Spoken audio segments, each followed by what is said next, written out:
Iran और Israel के बीच लगातार जो है बमबारी चल रही है, बैलिस्टिक मिसाइलों का इस्तेमाल हो रहा है, लेकिन ईरान लगातार इजराइल पर भारी पड़ रहा है। भले ही इजराइल के साथ अमेरिका है या कई और देश हैं जो उसका समर्थन कर रहे हैं, लेकिन ईरान डटकर मुकाबला कर रहा है और लगातार हमलों का जवाब भी दे रहा है और हमले भी कर रहा है।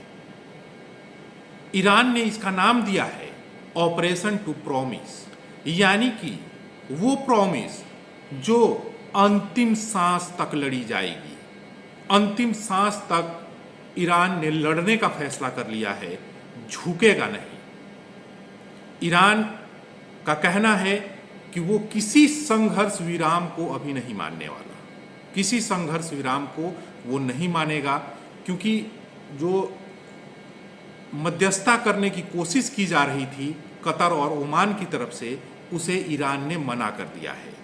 ईरान का कहना है कि जिस तरीके से इजराइल ने हम पर हमला किया है, उसका जब तक जवाब नहीं दिया जाएगा तब तक ईरान झुकने वाला नहीं है, रुकने वाला नहीं है। और जब किसी भी देश की संप्रभुता पर सवाल उठता है, संप्रभुता पर आंच आती है, तो देश को लड़ना चाहिए, देश को उसका जवाब देना चाहिए, चाहे वो कोई देश हो। ईरान को छोटा समझकर उस पर इजराइल ने हमला किया, तो इजराइल ने भी जवाबी कार्रवाई की और नुकसान तो इजराइल को भी हुआ है। वहीं इजराइल भी मान रहा है कि ईरान की तरफ से लगातार बैलिस्टिक मिसाइलों से, ड्रोन से हमले हो रहे हैं और उसे भी नुकसान हो रहा है। वहीं ईरान भी लगातार अपने देश में जासूसी करने वाले लोगों को तलाश रहा है, ढूंढ रहा है।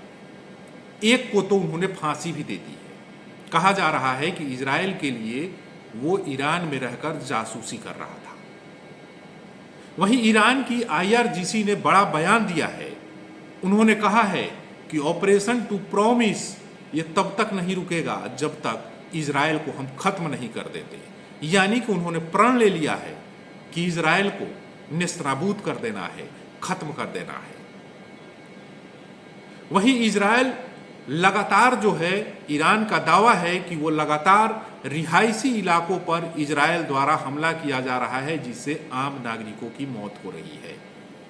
क्योंकि ज़्यादातर जो इन हमलों में मौत हुई है वो ईरान के लोगों की हुई है, और ऐसे में ईरान का ये दावा कहीं ना कहीं सही भी लगता है कि वो रिहायशी इलाके जो हैं वो हमले के शिकार हो रहे हैं, तभी मौतें आम लोगों की हो रही है। इसको लेकर के भी सवाल उठ रहे हैं कि क्या इजराइल रिहायशी इलाकों को निशाना बना रहा है। ऐसे में अंतर्राष्ट्रीय समुदाय भी इस पर पैनी नज़र रखे हुए है। हालांकि अमेरिका जैसे देश खुलकर तो अभी इजराइल का समर्थन नहीं कर रहे हैं, लेकिन समर्थन तो कर रहे हैं। वहीं ईरान के भी समर्थन में पाकिस्तान समेत कई देश आ रहे हैं। पाकिस्तान के एक नेता ने कहा कि अगर ज़रूरत पड़ी तो हम परमाणु बम से हमले भी कर सकते हैं। यानी कि ईरान के साथ भी कई देश हैं जो आने वाले समय में उनकी मदद करेंगे।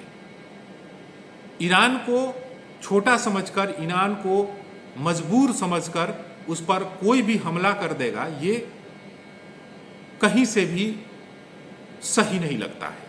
अगर कोई देश तरक्की करना चाहता है, अगर कोई देश परमाणु शक्ति संपन्न होना चाहता है, तो उसमें दिक्कत क्या है? उसमें किसी को दिक्कत क्या है? कोई भी अगर अपने घर को मजबूत बनाना चाहता है तो उसमें परेशानी क्या है? लेकिन इजराइल के हमले ने कहीं ना कहीं इन सवालों को फिर से ताज़ा कर दिया है कि जो कोई पड़ोसी देश मजबूत होगा वो कमज़ोर देश को आगे नहीं बढ़ने देगा। ईरान के पास तेल के भंडार हैं, कई देशों से उसका व्यापार है। ऐसे में ईरान को शायद बढ़ता देख ईरान के साथ अमेरिका का भी संबंध अच्छा नहीं है, इसीलिए वो इजराइल को आगे करके अमेरिका पीछे से उसको सपोर्ट कर रहा है। लेकिन ईरान अकेला नहीं है, ईरान कमज़ोर नहीं है, ईरान भी लड़ रहा है और ये लड़ाई आगे तक जारी रहेगी। ट्रंप ने भी कहा कि ये लड़ाई आगे तक जाएगी। उन्हें भी लगता है कि ये लड़ाई इतनी आसानी से ख़त्म नहीं होने वाली। ऐसे में अब देखना होगा कि इजराइल और ईरान के बीच कब सुलह होता है। नुकसान दोनों तरफ से है, लेकिन ना ईरान झुकने को तैयार है, ना ही इजराइल झुकने को तैयार है। अभी तक आपने हमारे चैनल को सब्सक्राइब नहीं किया है तो कर लीजिए। धन्यवाद।